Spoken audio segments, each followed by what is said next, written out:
Honorable Ministers, dear co-chairs, distinguished guests, ladies and gentlemen, dear Archbishop, the summit has almost come to an end. And with more than 1,200 participants, it was the biggest regional summit to date. And ladies and gentlemen, this is a proof for the great trust of the people into the hospitality of our host state. So thank you very much to our host. Thank you very much to South Africa.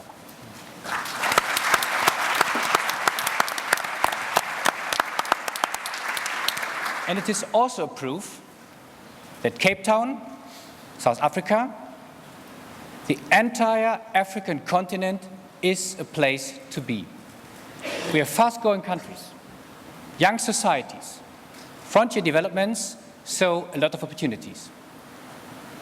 But of course, at the same time, we are facing some challenges which we have addressed in the past few days. We have talked about business models beyond commodities in order to foster inclusive growth. We have talked about intra-African trade and mobility of the people. And we have talked about the biggest opportunity for Africa, the next generation, the youth. Self-confident, dynamic, creative, and always embracing disruptive technologies.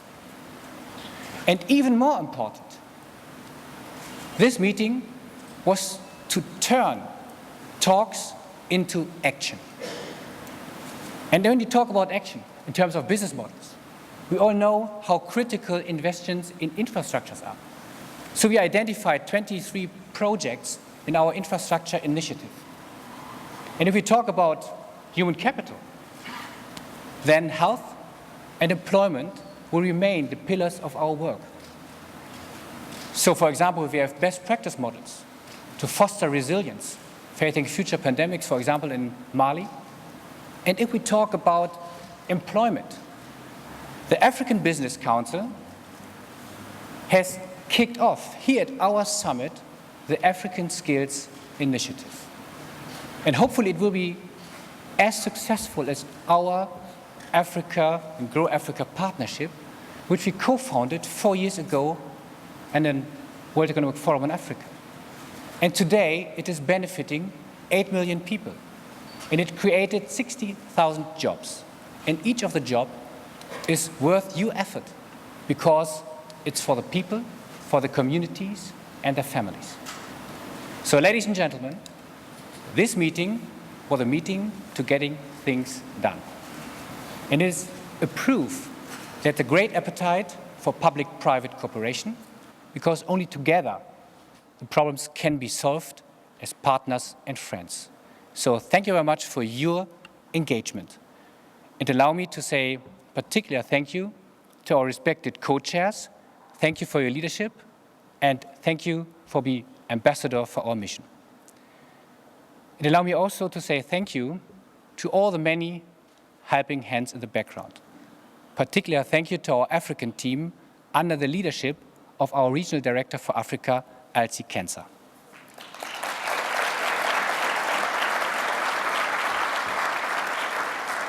And in 12 months, we'll come together to have a follow-up on all our projects in the next World Economic Forum on Africa, then 2016. And this summit will take place in Rwanda. So now, ladies and gentlemen, it's my great honor and pleasure to invite the Finance Minister and Minister of Economic Development of Rwanda, His Excellency Minister Claver Gatete, to invite all of us to the next World Economic Forum on Africa. Thank you very much.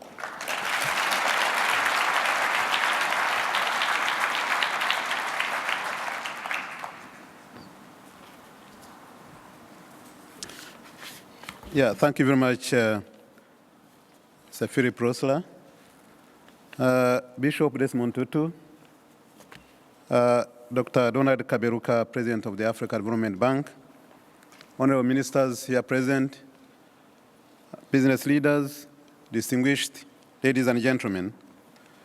I want to say congratulations to all of you for such a successful World Economic Forum on Africa 2015. I wish to thank in particular the government of South Africa for the home, hospitality, and for providing a good environment for all of us to exchange ideas on issues that are important for our continent. I want particularly to thank His Excellency President Zuma for really gracing this occasion with his presence for the last 2 days. And this has been very, very useful for us. I also wish to convey our appreciation to the World Economic Forum for once again convening distinguished leaders interested in the prosperity of Africa.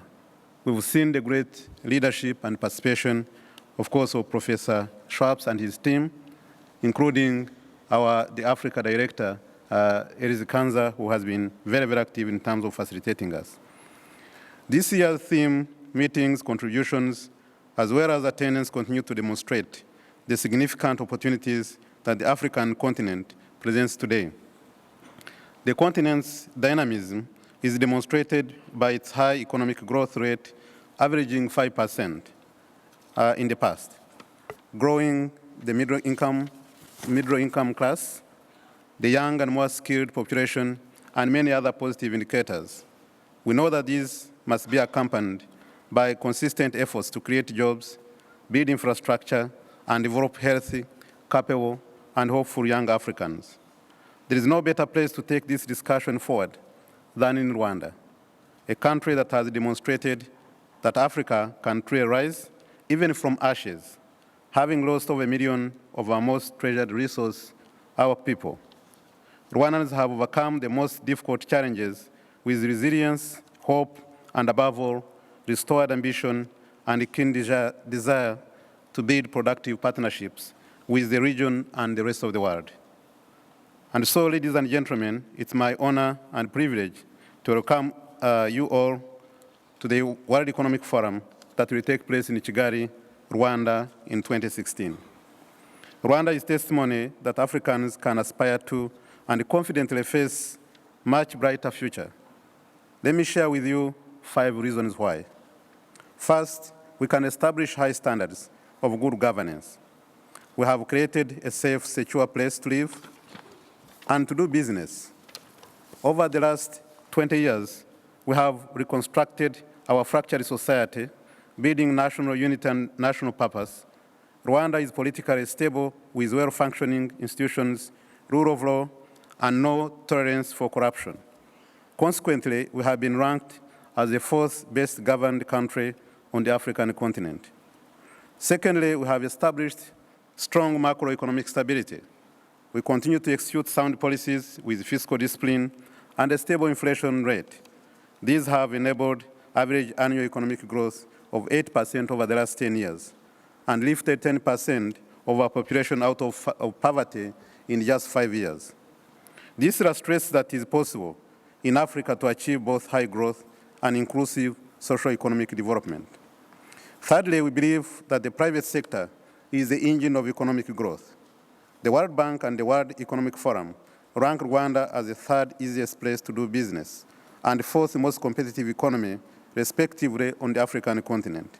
We want to go even further in making it easier, better, and cheaper to do business in Africa. Fourthly, we have made it easier for you to visit Rwanda. Our national airline, Rwandair, flies to 18 destinations, mostly within Africa, and can connect you easily from anywhere in Africa to Kigali. This is in addition to several other airlines that can fly to Rwanda. All African passport holders are eligible to receive visas on arrival. Others can obtain visas at the nearest Rwandan embassy or apply for an entry permit online and expect to get a response within a maximum of 3 days. Lastly, we are your gateway to the bigger markets of Africa.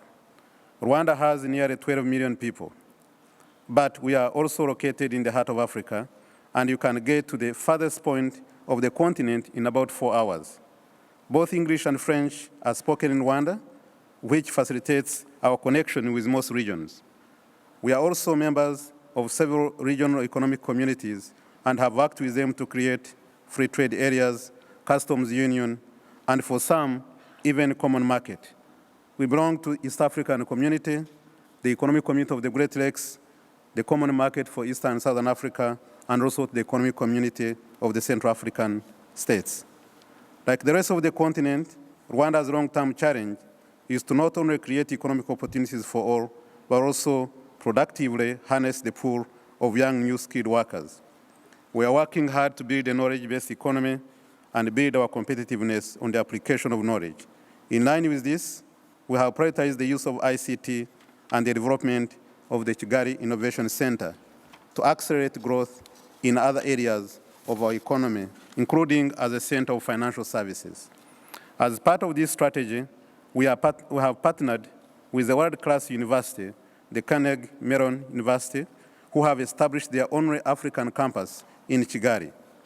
We therefore count on you to join us in 2016 and work with us to build all of these in order to reduce the cost of transactions in our region and the continent.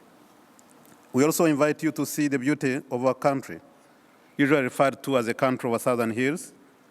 If tracking mountain gorillas is on your bucket list, this is your chance to get it done. You also have opportunities to explore Rwanda's culture, rainforests, savanna tourist sites, among many other options.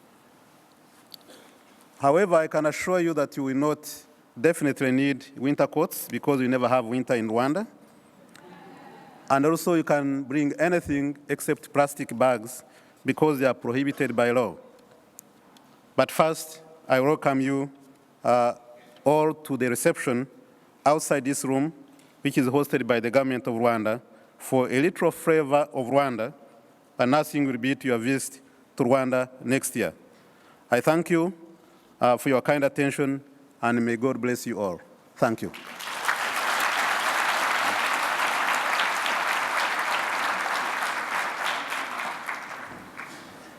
Thank you, Mr. Minister. We're all looking forward to come to Rwanda next year to our World Economic Forum on Africa 2016. Ladies and gentlemen, usually now I would say thank you and goodbye, but this year I'm delighted to invite Archbishop Desmond Tutu to the stage to close our World Economic Forum on Africa 2015 with his blessing. Your Excellency.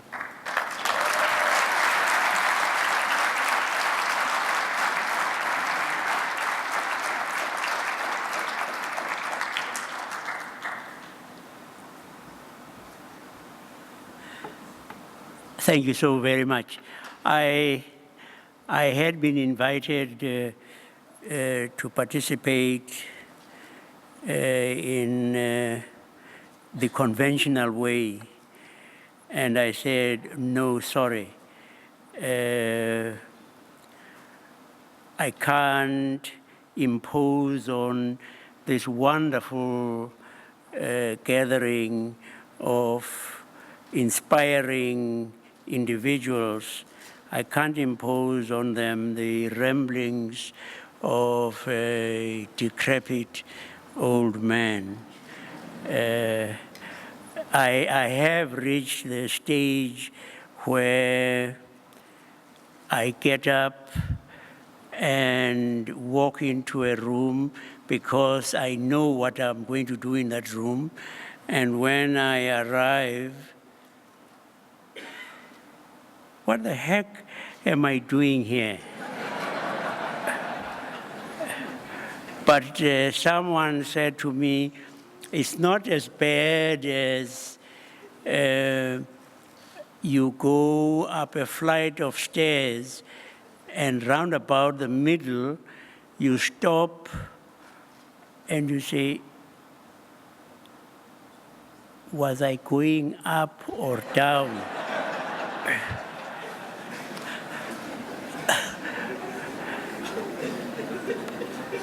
Please, let us pray.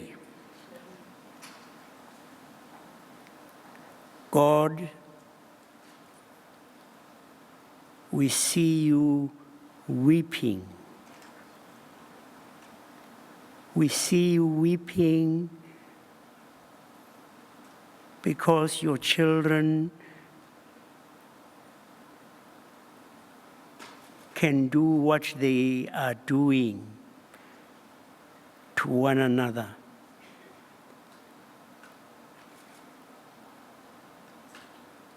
We see you weeping because infants and children die of preventable disease. They die because they do not have clean water. And you see us spending trillions on instruments of death and destruction. We see you weeping because of the way so many of us treat women. We see you weeping when you look at Boko Haram, ISIS,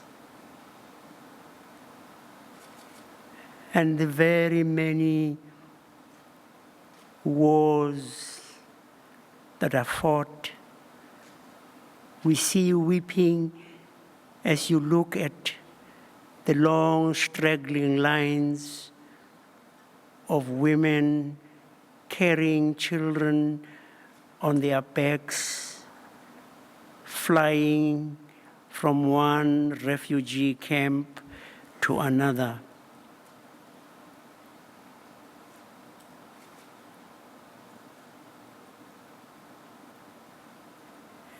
And then,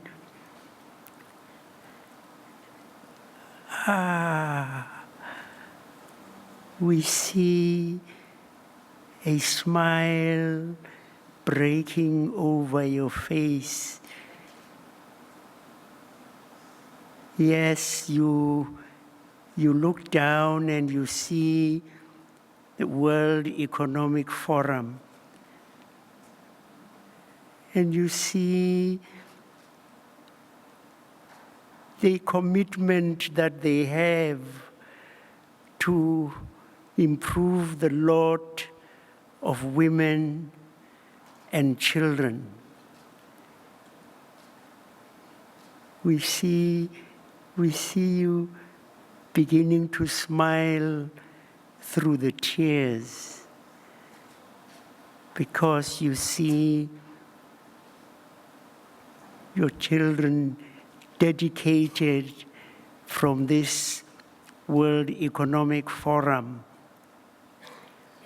who say they want to make this a better world. And we see a little angel wiping away your tears because the World Economic Forum says it's going to be your partner to make your world hospitable to goodness, opposed to corruption,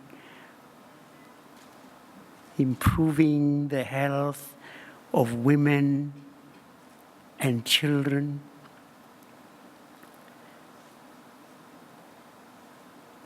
Thank you, God, for blessing this gathering. Go with those who have met here, who have been inspired by what they heard and saw. Go with them so that they arrive safely in their destinations to begin to make your world what you would want it to be, a paradise. Amen.